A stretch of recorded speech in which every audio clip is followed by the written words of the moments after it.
Namamida Butsu, Namamida Butsu, Namamida Butsu. Oh, good morning, friends. Thank you for being here on this Sunday service. I believe family service here at our beautiful Betsuine in Los Angeles.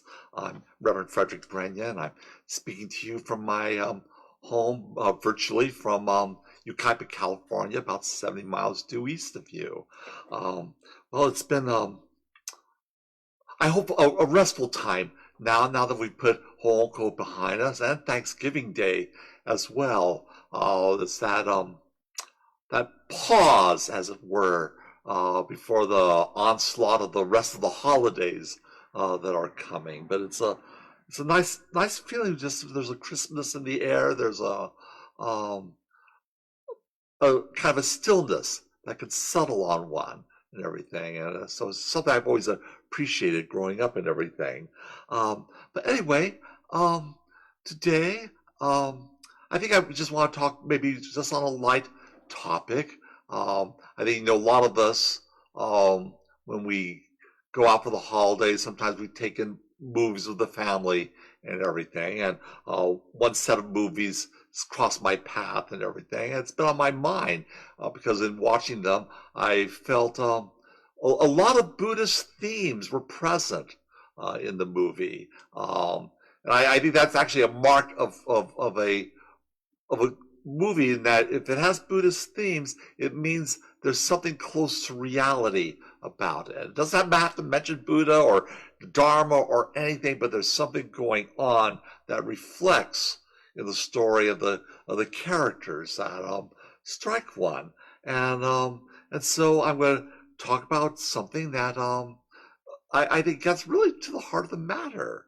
And I think, oh gosh, how do I want to say this? It's one of those things that there's a kind of a gravitas to it, a kind of special kind of heaviness to it. But in the light of this, the Dharma sometimes tell us that at times we need to defy gravitas.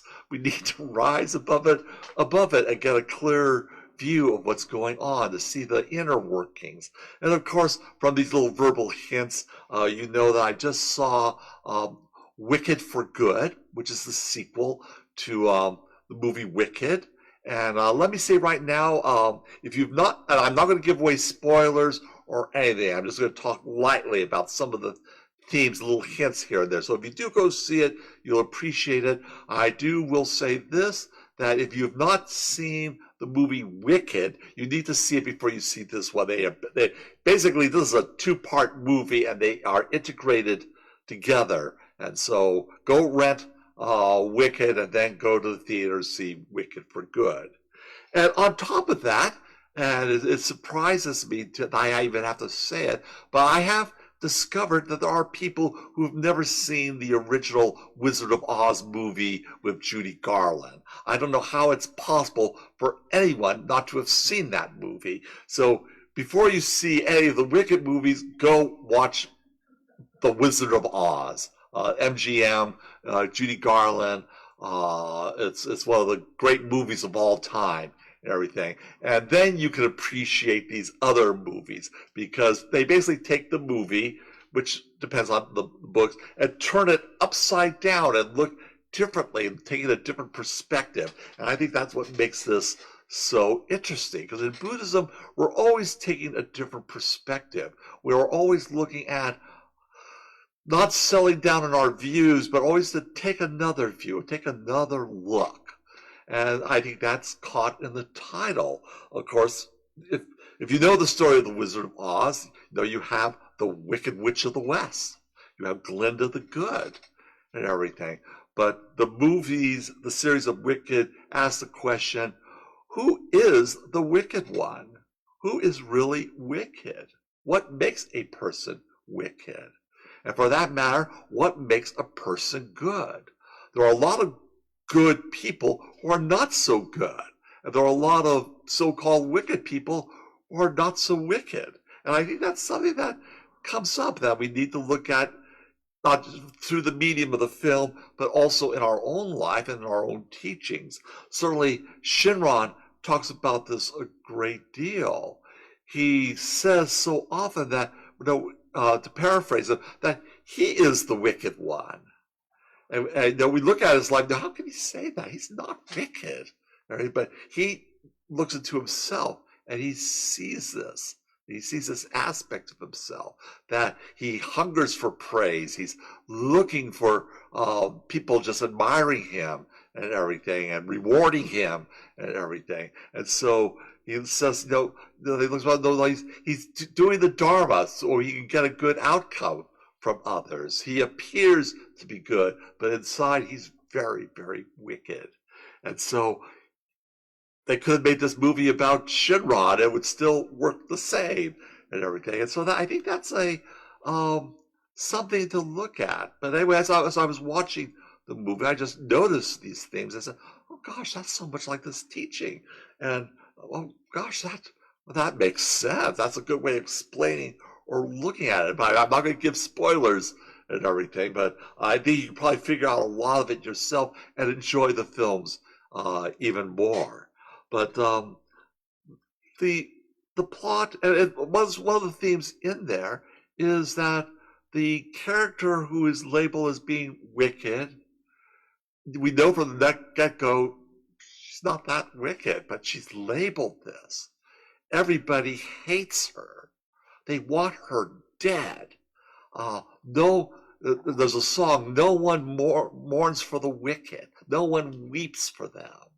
It's like, one of the worst things that can happen is you have your funeral and nobody shows up and everything. I mean, that's like,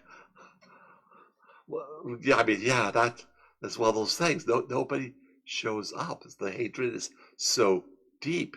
And that's one of the keys in the movie, in the story, is that this wave of hatred is encouraged by others who are thought to be wonderful and everything. And one dialogue, one of the characters talked about, we have to do this. This is how we keep power.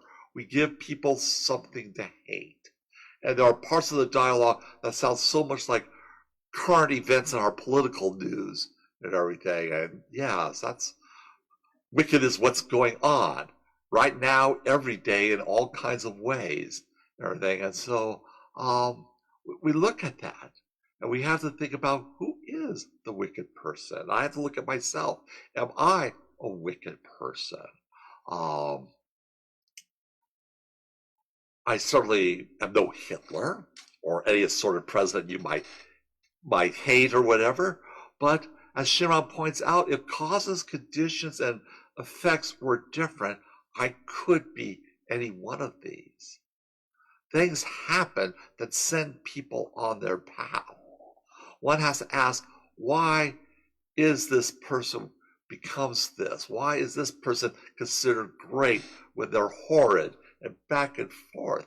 We don't know the full story. And we don't know the full story of ourselves, even though we're living inside our own head and inside our own skins. Do we really know ourselves? Do we understand? One of the themes going on, of course, is that Shinran had to deal with is, well, if I'm going to be wicked, I might as well go the whole hog, because every time I try to do good, it blows up in my face. So what's the point? And if Amida Buddha embraces me no matter what, does it matter what I do? Should I not just do even more bad things so I can be embraced even more? And Shinran was rather horrified at this view, because people were putting his message interpreted in this way. Well, if this is so, then I can get away with murder. Why not? Amida embraces me. I know of parallels in coming from a Christian background in Christian history. A lot of people would wait till their deathbed to be baptized. Constantine the Great, who legalized Christianity, organized what would become the orthodox or traditional form of it and everything, under his auspices and everything, gets baptized at the end of his days. And get this, he got baptized embracing what is considered a heretical viewpoint. But he wanted to be baptized because all your sins are wiped away slate clean. Now you can die and go to heaven and everything. So yeah, so people had, yeah, I'll wait till my deathbed and then say Namu Amida Butsu and Pure Land, here I come and everything. All is good because the sutra says so. I will come for you if you just call on my name. Um, and so Shinran said, no, you're getting this all wrong. You're not understanding the intent. If you understand the meaning of Namu Amida Butsu, if you understand the meaning, the import of what it is to be embraced, this is something, if you are truly have what he calls the sincere mind, the focused mind, the mind that is single-minded, or to use Kokoro, the heart mind, the single-hearted devotion, understanding that you embrace this embrace, and that this act is the start of transforming and changing your life. Doesn't mean you're going to be perfect immediately after, but you know that you want, even though you're not deserving of the embrace, to know that you are loved and that you are held dearly. Hopefully we'll begin that transformation, that beginning of birth into the Pure Land. I would say our conception into the Pure Land and everything. It's only at the end of our life as the sum total is brought to fruition. But once the seed has been planted, it must grow. And it grows because you express in gratitude, Namu Amida Butsu. As I mentioned earlier, we just did Honko, which is about expressing gratitude to Shinran, our teacher, for teaching us these things, for pointing us in the right direction, for showing us the way to live, to express in gratitude, Namu Amida Butsu. When you experience gratitude, you have no thought of doing wrong or harming the person who just helped you. You felt with, out of the blue, someone covered for you, passed it on for you. I had that happen as a little boy. I was taught how to say please and thank you for everything. It was sort of by rote. If I say please often enough, I should get that piece of cake. But I said please. Why can't I have the cake? You're supposed to. If I say please, you're supposed to give it to me. Well, that's a childish misunderstanding. Oh, there's Pippi. She wants to hear the Dharma too, and there she goes. She flies off like the flying monkeys and everything, but that's a childish understanding, a misunderstanding. But being polite to say, please, may I have it? May I have it doesn't mean I'm going to get it, but I'm expressing, I would like to have this cake. May I have it?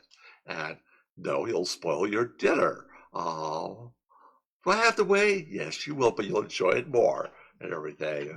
All that. So it goes. But I remember in line at the market, I found this toy I wanted to buy. It said it was $1.95 back when toys were $1.95. Wow, I'm old. But anyway, so I saved up my allowance. $1.95 went up there. I didn't think about sales tax.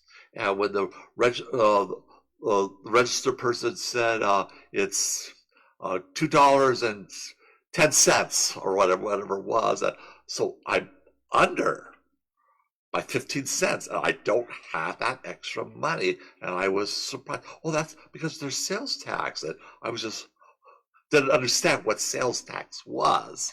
To grow up not knowing about taxes, and then when it hits you, and that it will never stop. But somebody behind me said, I'll cover the difference. And because I was frozen on my feet, like I was just dumbstruck that I'm not going to get this toy. I saved the money. What went wrong? And somebody covered for me, a complete stranger. And I felt welling up within me that feeling which is called gratitude. I really didn't have a word for it, but I knew this feeling welled up within me. I think this is what other power is about, or like something that is from within that pushes up and out. You can't force it, but when it arrives, you've got it. I felt gratitude. I could be a grateful person. And so that's a transformative moment. It took, of course, a lot of experiences to go from that And eventually to get to the point where now at my age, I see somebody in front of me who just does not have enough in line. I just tell the I'll cover it. Just pass it on to me, and they explain. If I want to maybe surprise them, I reach down to the floor and say, "Oh, excuse me, you dropped this bill out of your pocket here." Of course, they knew what was happening, but I saved them that embarrassment and everything. But they express gratitude and everything, and I'm grateful that they could experience gratitude, and they wanted to make it up to me. But no, you don't have to. But pass it on to the next person. That's the best of all. Pass it on and everything. And so that's one of the lessons. But in the movie, um, the characters want to know, why should I be doing all these good things? It always backfires. Should I just not do evil and everything? I'll be wicked. That doesn't work either. And everything. And so all these Buddhist themes flow in and out of the story. And I was very glad to see it and to feel it. Uh, Now, I'm not watching the movie and saying, oh, I got to take notes so I can do this sermon, which I'm doing for you right now and everything. But I was just struck, yeah, that's exactly what we're talking about every week in our talks in our temples. That I am the wicked person. And I struggle to be good. Um, and you see this in the characters, both between Elphaba and the Wicked Witch, and Glinda, the good, and everything. She struggles too. Everybody thinks she's good, and she's putting on this act and everything. And how does she become good? She knows, she embraces the truth of herself. She embraces the truth of her friend, and she embraces the truth of all. So at the end of the movie, all things are resolved as we know they will in a good fairy tale, and as we know, being true to the story of the Wizard of Oz, everything will work out as we know it will work out, but it's filled with surprises, every twist and turn. People we loved in the very first movie, how they came about. What happened with the Witch of the East and the Witch of the West? How wonderful is the Wizard of Oz?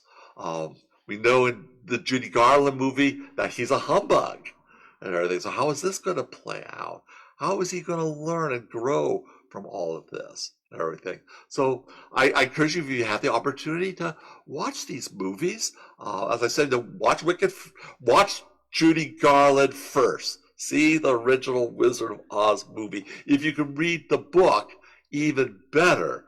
As you know, I've often used in my talks events in the book that are not in the movies to illustrate Dharma practices, particularly about putting on the green magic spectacles. We're all born and given spectacles to make our identity, and we see the world through the spectacles. Very important lesson. But the Wizard of Oz has all these kind of Dharma-like lessons, and I think because the author was not a Buddhist, probably never heard of Buddhism, but he's writing a story understanding human nature. He's telling a story.